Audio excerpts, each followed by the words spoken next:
आज है 1 दिसंबर 2025 और रेलवे ग्रुप डी के फर्स्ट शिफ्ट का एग्ज़ाम हो चुका है और उसका कुछ ओरिजिनल प्रश्न है, करेंट अफेयर भी है और साइंस भी है और सभी के सभी ओरिजिनल सवाल है। और वीडियो अच्छा लगे तो इस चैनल को सब्सक्राइब कर देना। पहला प्रश्न है, IPL 2025 में एक ही पारी में सबसे बड़ा व्यक्तिगत स्कोर किस खिलाड़ी ने बनाया था? तो उस खिलाड़ी का नाम है अभिषेक शर्मा और इन्होंने 55 गेंद में 141 रन बनाया था। अगला प्रश्न है, 20 मई 2025 को सुप्रीम कोर्ट के एक निर्णय के अनुसार प्रवेश स्तर के न्यायाधीश के पद के लिए आवेदन करने वाले उम्मीदवारों के लिए न्यूनतम कानूनी प्रैक्टिस का कितना अनुभव अनिवार्य किया गया?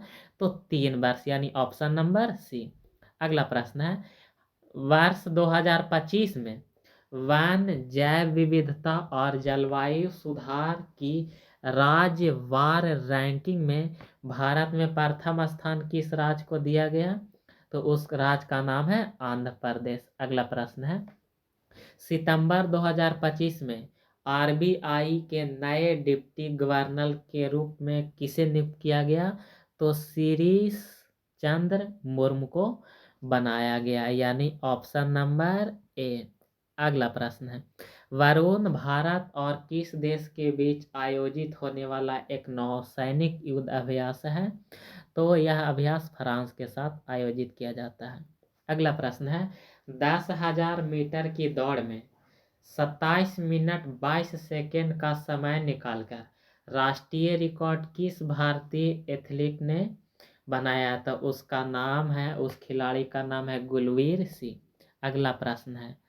अगला प्रश्न है 2024 से 25 के अर्जुन पुरस्कार के लिए मुक्केबाजी में किस खिलाड़ी को चुना गया? तो उस खिलाड़ी का नाम है स्वीटी बुरा।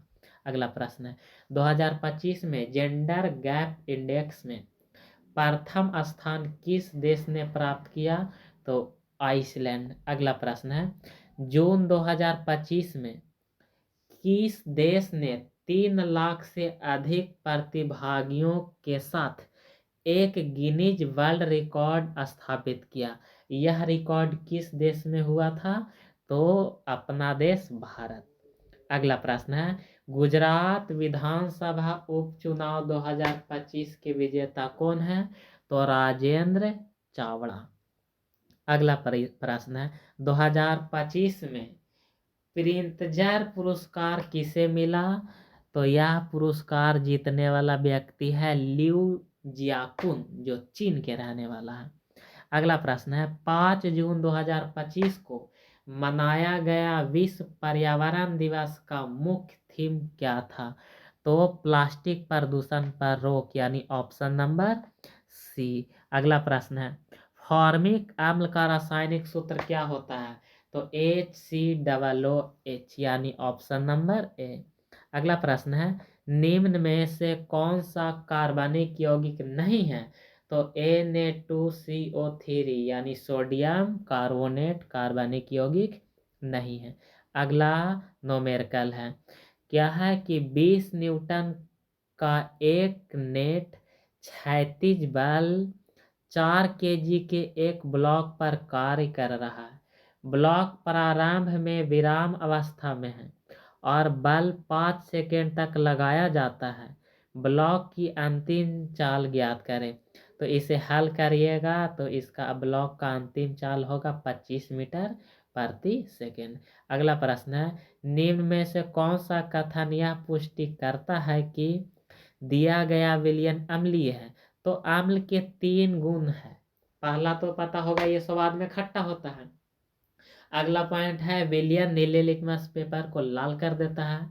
और अगला पॉइंट है कि इसका pH मान 7 से कम होता है। ऑप्शन नहीं मिला था, लेकिन ऑप्शन में ये 3 में से कोई एक होगा। अगला प्रश्न है कि धातु के विद्युत अपघटनीय परिष्करण की प्रक्रिया के दौरान जब विद्युत अपघट में धारा प्रवाहित की जाती है तो अशुद्ध धातु किसमें विलीन हो जाता है?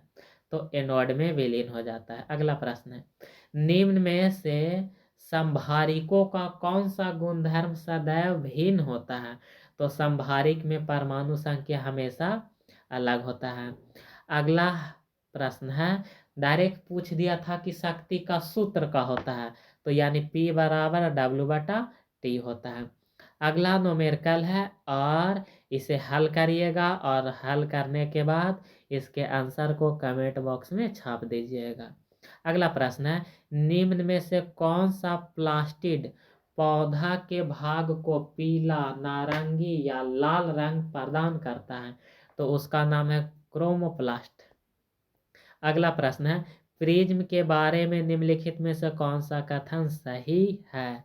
तो ऑप्शन नंबर सी, आपतन कोण और निर्गत कोण दोनों बराबर होता है। अगला प्रश्न है, ये पूछा गया था शुक्रवाहिनी का काम क्या है? तो इसका काम है शुक्राणुओं को विरेचन से अधिविरेचन में और फिर स्खलन के दौरान मूत्राशय तक पहुंचाना इसका काम है। अगला सवाल है, पूछा गया था कि लाइसोसोम का काम क्या है?